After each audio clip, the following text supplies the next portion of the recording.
ওম গণ গণপতেই নমঃ। হে এভরিওয়ান, কেমন আছো তোমরা? আশা করি তোমরা সকলে খুব ভালো আছো। কালকে তো গণেশ পুজো ছিল, আশা করি তোমাদের পুজো খুব ভালোভাবে কেটেছে।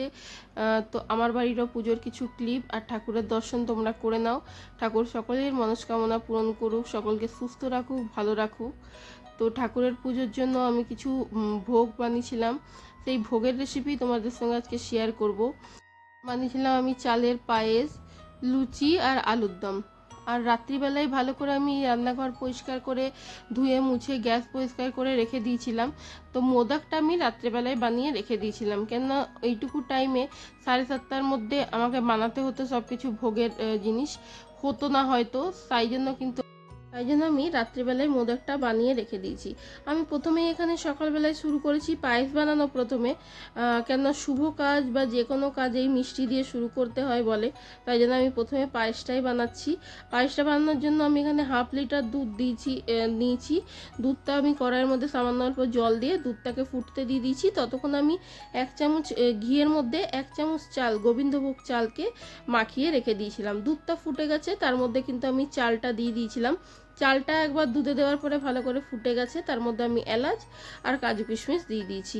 চাল দেওয়ার পরে কিন্তু একবার ভালো করে নাড়িয়ে দেবে, না তো কী হয় না, দুধের মধ্যে চালটা গেলে অনেক সময় গুটলি গুটলি হয়ে যায়, একদম শক্ত শক্ত হয়ে যায়। তো সেই জন্য একবার নাড়িয়ে নেবে। আমি কিন্তু কন্টিনিউ এটা নাড়তে থাকবো। একটুখানি গ্যাসটা আমি সিমেই রেখেছি, পুরো বাড়িয়ে রাখিনি। করতে করতেই দেখো চালটা অর্ধেকের মতন সেদ্ধ হয়ে গেছে। এরপরে এটাকে ভালো করে আমি হাতা দিয়ে নেড়ে নেড়ে, হাতার পেছন দিয়ে ভালো করে একটু ম্যাশ করতে থাকবো। ম্যাশ হয়ে গেলে না দেখবে এটা ঠিক চালের পায়েস না, চালের রাবড়ি মতন তৈরি হয়ে যাবে। যতক্ষণ না পর্যন্ত আমাদের চালটা ভালো করে একদম ম্যাশ হচ্ছে না আর লিকুইড ভাবটা একদমই কমে অল্প লিকুইডই থাকছে না, ততক্ষণ কিন্তু আমরা এটাকে ভালো করে হাতা দিয়ে নাড়তে থাকবো। হয়ে যাওয়ার পরে কিন্তু আমরা এর মধ্যে আমি 1 বাটি চিনি মিশিয়েছি। চিনি মিশানোর পরে কিন্তু একদমই ছাড়বে না, নাড়তে থাকবে না, তো চিনি কি হয় না, ফট করে তলায় কিন্তু লেগে যায়। তো আমি এখানে হাতার সাহায্যে নাড়ছি, সাইডের ইয়েগুলোও ভালো করে খুঁড়ে নিচ্ছি। আর নেড়ে নেড়ে দেখো এখানে 2 মিনিটের মতন করলেই এটা তোমাদের পায়েস কিন্তু একদম রেডি হয়ে যাবে। দেখো আমাদের পায়েস এটা এখন মনে হচ্ছে লিকুইডই আছে, কিন্তু ঠান্ডা হলে কিন্তু একদম চাপ চাপ রাবড়ির মতন হয়ে যাবে। দেখলে তোমরা, একদম চালকে আমি কিন্তু পুরো ম্যাশ করে দিয়েছি। একদম পায়েসের চাল যেমনি গোটা থাকে অমনি গোটা রাখিনি, পুরো ম্যাশ করে দিয়েছি। ওখানে কিন্তু আমাদের পায়েসটা হয়ে গেল। পায়েসটাকে এরপরে পায়েসের পরে আমি আলুর দম করেছিলাম, তার জন্য আমি ছোট ছোট আলু যে আলুর দমের হয় সেটা নিয়েছিলাম। সেটাকে ভালো করে ধুয়ে ছাড়িয়ে নিয়েছিলাম। তোমরা চাইলে আগের থেকে সেদ্ধ করেও নিতে পারো। আবার যেহেতু অল্প আলু ছিল তাই যেহেতু কিন্তু আমি আগের থেকে সেদ্ধ করিনি, আমি অল্প করে ভেজে নিচ্ছি। তেলের মধ্যে আলুগুলো দিয়ে আমি সামান্য নুন দিয়ে ঢাকা দিয়ে উল্টে পাল্টে ভালো করে ভেজে নিয়েছি।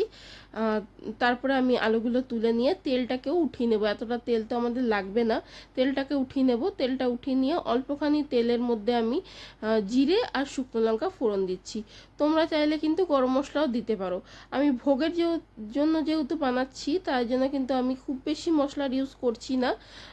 তোমরা যেই যেই মশলাগুলো খেতে পছন্দ করো বা দাও, সেই মশলাগুলো দিতে পারো।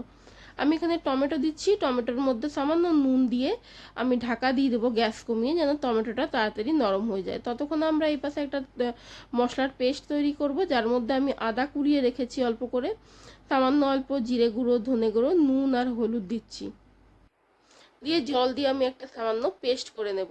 তোমরা যদি গরম মশলা বা কাসুরি মেথি বা অন্য কোনো মশলা যদি দিতে পছন্দ করো তো কিন্তু দিতে পারো, এখানে সমস্যা নেই। এখানে পায়েসটা তোমরা আবার দেখতে পাচ্ছ, আমি কিন্তু একসঙ্গে দুটোকে বানাচ্ছিলাম, তাই জন্য কিন্তু এখানে পায়েসটাও দেখতে পাচ্ছ। আর তোমাদেরকে আমি একসঙ্গে পায়েসের রেসিপিটা দেখিয়ে দিলাম যেন কনফিউশন কিছু না হয়।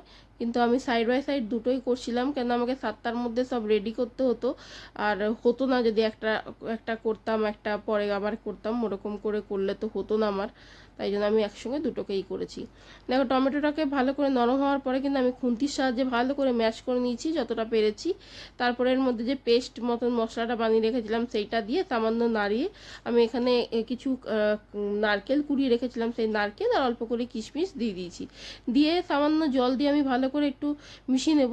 আর এখানে টমেটোর যে এক্সট্রা মানে একটু মোটা মোটা দেখবে খোসা আজকাল হয় টমেটো, সেগুলো যতটা পারবো আমি উঠিয়ে ফেলে দেবো।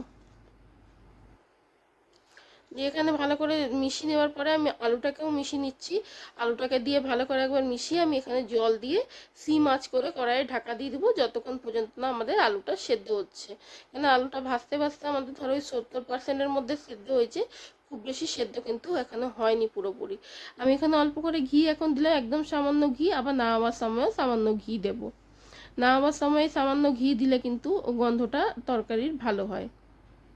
এখানে আমি অনেকটাই জল দিয়েছি, কিন্তু আলুটা সেদ্ধ হতে হতে দেখবে জলটা পুরো শুকিয়ে গেছে। দেখো জলটা পুরো টেনে নিয়েছে, আলুটা ভালোই সেদ্ধ হয়ে গেছে। আমি এরপরে উপর থেকে অল্পখানি ধনেপাতাও দিয়ে দিয়েছি, ধনেপাতাটা তোমাদের দেখাতে ভুলে গেছি। ধনেপাতা দিয়ে দিয়েছি, ধনেপাতা দিয়ে সামান্য ঘি দিয়ে ভালো করে নাড়িয়ে চাড়িয়ে আমি এটাকে কিন্তু নামিয়ে দেবো। তোমরা চাইলে কিন্তু এখানেও গরম মশলার ব্যবহার করতে পারো। যদি তোমরা ভোগের তরকারিতে গরম মশলা দাও তবে কিন্তু তোমরা এখানে গরম মশলাটা দিতে পারো। আমাদের কিন্তু আলুর দম তৈরি হয়ে গেছে, আমি আলুর দমটাকেও সাইড করে নেব। আমি এরপর লুচি করব।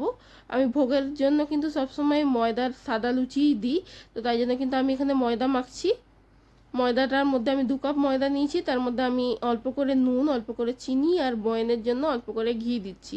দিয়ে ভালো করে আমি ময়দাটাকে মেখে নেব এখানে সামান্য জলের সাহায্যে।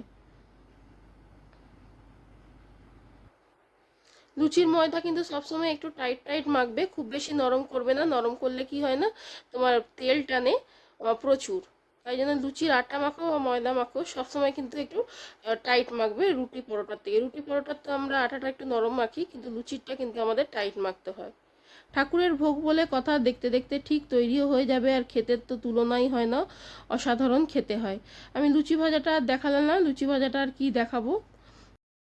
আমি এখানে তোমাদের থালাটা সাজিয়েও দেখিয়ে দিচ্ছি। এখানে পায়েস, আলুর দম, লুচি আর মোদক। পায়েসটা দেখো তখন নামানোর সময় কতটা পাতলা লাগছিল, এখন দেখো কতটা মোটা হয়ে গেছে। আমি এটাই বলছিলাম, পায়েস সবসময় একটুখানি পাতলা নামাবে, কেন ঠান্ডা হওয়ার পরে কিন্তু পায়েসটা মোটা হয়ে যায়। আর এইটা মোদকটা যেটা আমি রাত্রিবেলায় বানিয়ে রেখে দিয়েছিলাম, এটা কিন্তু আমি শর্টসে ছেড়েছি। আমার শর্টসে লংয়ে মোদকের রেসিপি আছে, তোমরা চাইলে দেখে নিতে পারো। আর আজকের রেসিপি তোমাদের কেমন লাগলো, আজকের ভিডিওটা তোমাদের কেমন লাগলো অতি অবশ্যই আমাকে জানিও। লাইক করো, শেয়ার করতে ভুলবে না, তোমাদের কমেন্টের মাধ্যমে ফিডব্যাক আমাকে শেয়ার করবে তোমাদের কেমন লাগছে আমার ভিডিওগুলো দেখতে বা শুনতে, সব কিছুই। দেখা হচ্ছে পরের একটা ভিডিওতে। বাই বাই, ভালো থেকো, সুস্থ থেকো।